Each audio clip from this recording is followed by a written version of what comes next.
हमारे चैनल कामनी वाजपेयी की कहानियाँ में आपका स्वागत है। आइए सुनते हैं भगवती चरण वर्मा जी द्वारा लिखी कहानी प्रायश्चित। अगर कबरी बिल्ली घर में किसी से प्रेम करती थी तो रामू की बहू से, और अगर रामू की बहू घर भर में किसी से घृणा करती थी तो कबरी बिल्ली से। रामू की बहू 2 महीने हुए उसके मायके से प्रथम बार ससुराल आई थी। पति की प्यारी और सास की दुलारी 14 वर्ष की बालिका। भंडार घर की चाबी उसकी करधनी में लटकने लगी। नौकरों पर उसका हुक्म चलने लगा और रामू की बहू घर में सब कुछ। सास जी ने माला ली और पूजा पाठ में मन लगाया, लेकिन ठहरी 14 वर्ष की बालिका। कभी भंडार घर खुला है तो कभी भंडार घर में बैठे बैठे सो गई। कबरी बिल्ली को मौका मिला, घी दूध पर अब वह जुट गई। रामू की बहू की जान आफत में और कबरी बिल्ली की छक्के पंजे।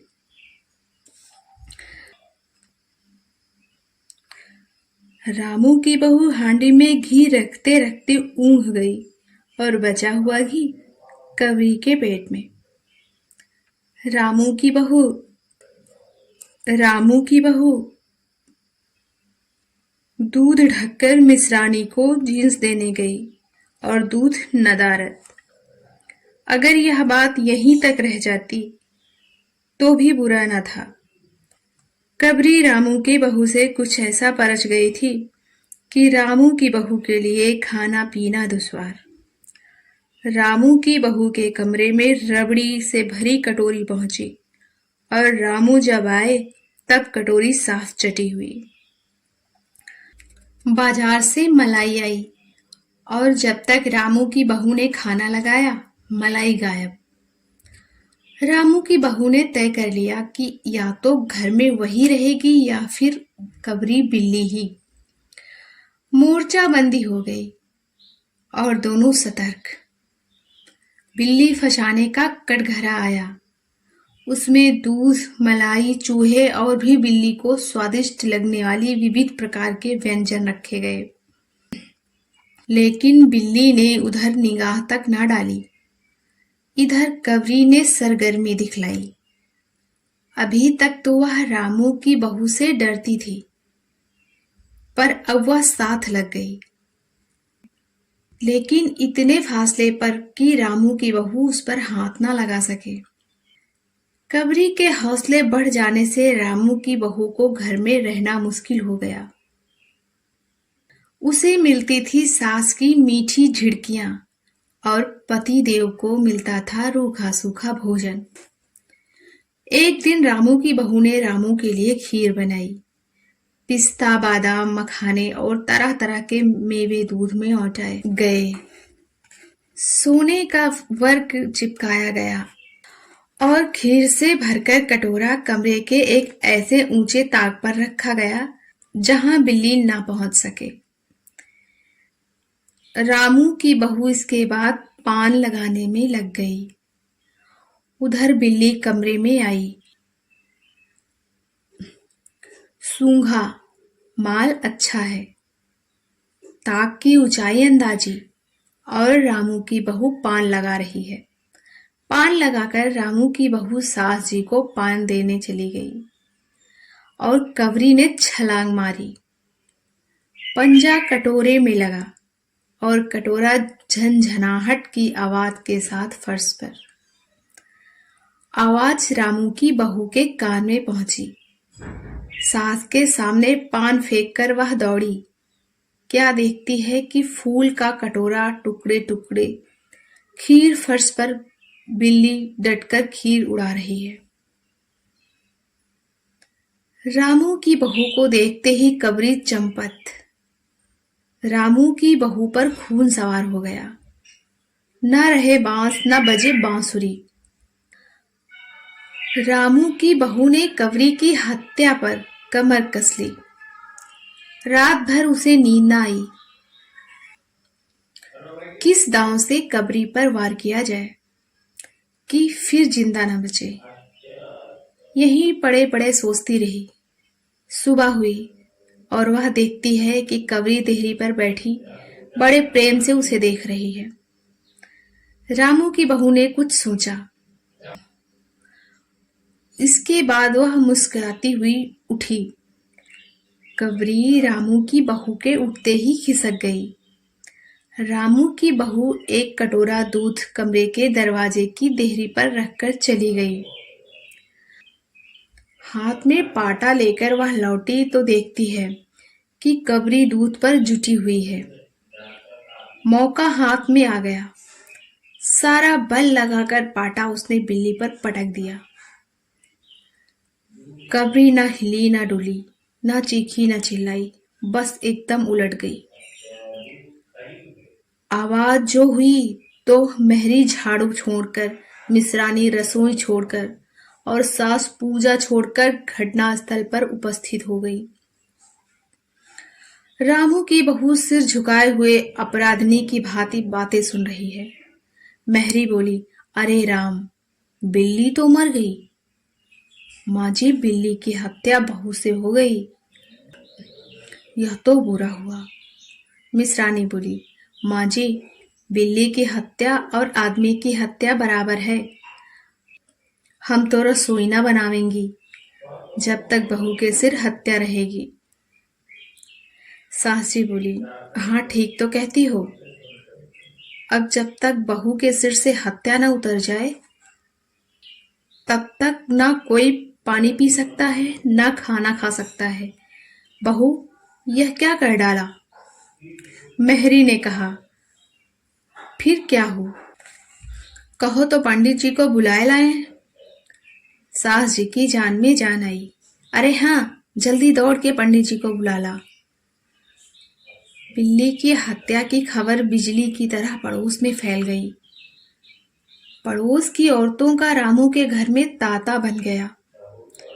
चारों तरफ से प्रश्नों की बौछार और रामू की बहू सिर झुकाए बैठी। पंडित परम सुख को जब यह खबर मिली उस समय वे पूजा कर रहे थे। खबर पाते ही वे उठ खड़े हुए। पंडिताइन से मुस्कुराते हुए बोले, भोजन न बनाना, लाला घासीराम की पतोहू ने बिल्ली मार डाली। प्रायश्चित होगा, पकवानों पर हाथ लगेगा। पंडित परमसुख चौबे छोटे से मोटे से आदमी थे। लंबाई 4 फीट 10 इंच और तोंद का घेरा 58 इंच।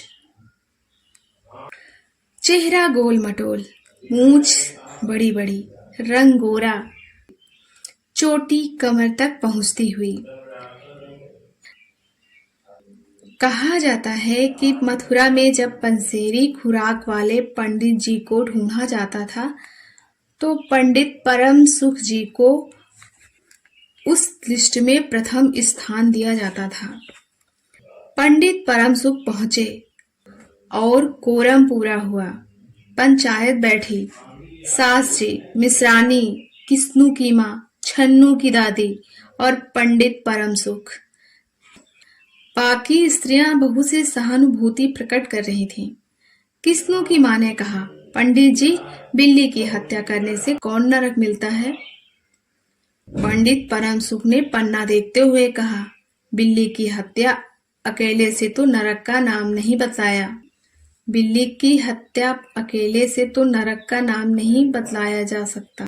यह मुहूर्त भी जब मालूम हो, जब बिल्ली की हत्या हुई, तब नरक का पता लग सकता है। यही कोई 7 बजे सुबह, मिसरानी ने कहा। पंडित परम सुख ने पत्रे के पन्ने उल्टे, अक्षरों पर उंगलियां चलाई, मत्थे पर हाथ लगाया और कुछ सोचा। चेहरे पर धुंधलापन आया, माथे पर बल पड़े, नाक कुछ सिकुड़ी और स्वर गंभीर हो गया। हरे कृष्ण हरे कृष्ण। बड़ा बुरा हुआ। प्रातः काल ब्रह्म मुहूर्त में बिल्ली की हत्या, घोर कुंभी पाक, नरक का विधान है। रामू की माँ, यह तो बड़ा बुरा हुआ। रामू की माँ की आंखों में आंसू आ गए। तो फिर पंडित जी, अब क्या होगा? आप ही बतलाइए।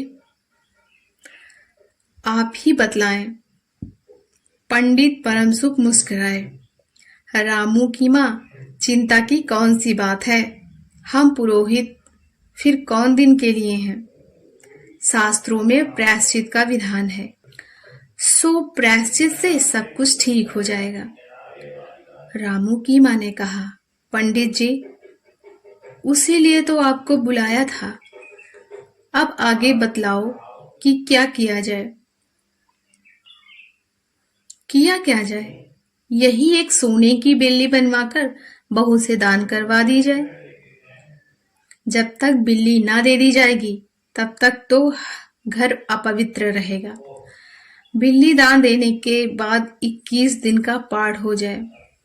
छन्नू की दादी, हाँ और क्या? पंडित जी ठीक तो कहते हैं। बिल्ली अभी दान दे दी जाए और पाठ फिर हो जाए। रामू की माँ ने कहा, तो पंडित जी, कितने तोले की बिल्ली बनवाई जाए? पंडित परमसुख मुस्कुराए। अपनी तोंद पर हाथ फेरते हुए उन्होंने कहा, बिल्ली कितने तोले की बनवाई जाए? अरे रामू की माँ, शास्त्रों में तो लिखा है कि बिल्ली के वजन भर सोने की बिल्ली बनवाई जाए। लेकिन अब कलयुग आ गया है, धर्म कर्म नाश हो गया है, श्रद्धा नहीं रही। सो रामू की माँ, बिल्ली के तौल भर की बिल्ली तो क्या बनेगी, क्योंकि बिल्ली 20-21 शेर से कम की क्या होगी। हाँ, कम से कम 21 तोले की बिल्ली बनवा के दान करवा दो, और आगे तो अपनी अपनी श्रद्धा। रामू की माँ ने आंखें फाड़कर पंडित परमसुख को देखा। अरे बाप रे, 21 तोला सोना! पंडित जी, यह तो बहुत है। तोला भर की बिल्ली से काम ना निकलेगा। पंडित परमसुख हंस पड़े। रामू की माँ, 1 तोला सोने की बिल्ली? अरे रुपया का लोभ बहू से बढ़ गया। बहू के सिर बड़ा पाप है, इसमें इतना लोभ ठीक नहीं। मोल तोल शुरू हुआ और मामला 11 तोले की बिल्ली पर ठीक हो गया। इसके बाद पूजा पाठ की बात आई। पंडित परमसुख ने कहा, उसमें क्या मुश्किल है, हम लोग किस दिन के लिए हैं? रामू की माँ, मैं पाठ कर दिया करूंगा। पूजा की सामग्री आप हमारे घर भिजवा देना। पूजा का सामान कितना लगेगा? अरे कम से कम सामान में हम पूजा कर देंगे। दान के लिए करीब 10 मन गेहूं, 1 मन चावल, 1 मन दाल, मन भर तिल, 5 मन जौ और 5 मन चना, 4 पसेरी घी और मन भर नमक भी लगेगा। बस इतने से काम चल जाएगा। अरे बाप रे, इतना सामान! पंडित जी, इसमें तो 100-150 रुपया खर्च हो जाएगा। रामू की माँ ने रुआंसी होकर कहा, फिर इससे कम में तो काम ना चलेगा। बिल्ली की हत्या कितना बड़ा पाप है। रामू की माँ, खर्च को देखते वक्त पहले बहू के पाप को तो देख लो। यह तो प्रायश्चित है, कोई हंसी खेल थोड़ी ही है। और जैसा जिसकी मर्यादा, प्रायश्चित में उसे वैसा खर्च भी करना पड़ता है। आप लोग कोई ऐसे वैसे थोड़ी ही हैं। अरे 100-150 रुपया आप लोगों के हाथ का मैल है। पंडित परमसुख की बात से पंच प्रभावित हुए। किस्नू की माँ ने कहा, पंडित जी ठीक तो कहते हैं। बिल्ली की हत्या कोई ऐसा वैसा पाप तो है नहीं। दान पुण्य में किफायत ठीक नहीं। छन्नू की दादी ने कहा, और नहीं तो क्या, दान पुण्य से ही पाप कटते हैं। दान पुण्य में किफायत ठीक नहीं। मिस रानी ने कहा, और फिर माँ जी, आप लोग बड़े आदमी ठहरे, इतना खर्च क्यों आप लोगों को अखरेगा? रामू की माँ ने अपने चारों ओर देखा। सभी पंच पंडित जी के साथ। पंडित परम सुख मुस्कुरा रहे थे। उन्होंने कहा, रामू की माँ, एक तरफ तो बहू के लिए कुंभी पाप नरक है और दूसरी तरफ तुम्हारे जिम्मे थोड़ा सा खर्चा है, सो उससे मुंह न मोड़ो। एक ठंडी सांस लेते हुए रामू की माँ ने कहा, अब तो जो नाच नचाओगे नाचना ही पड़ेगा। पंडित परम सुख जरा कुछ बिगड़ कर बोले, रामू की माँ, यह तो खुशी की बात है। अगर तुम्हें यहाँ खरता है तो ना करो, मैं चला। इतना कहकर पंडित जी ने पोथी पत्रा बटोरा।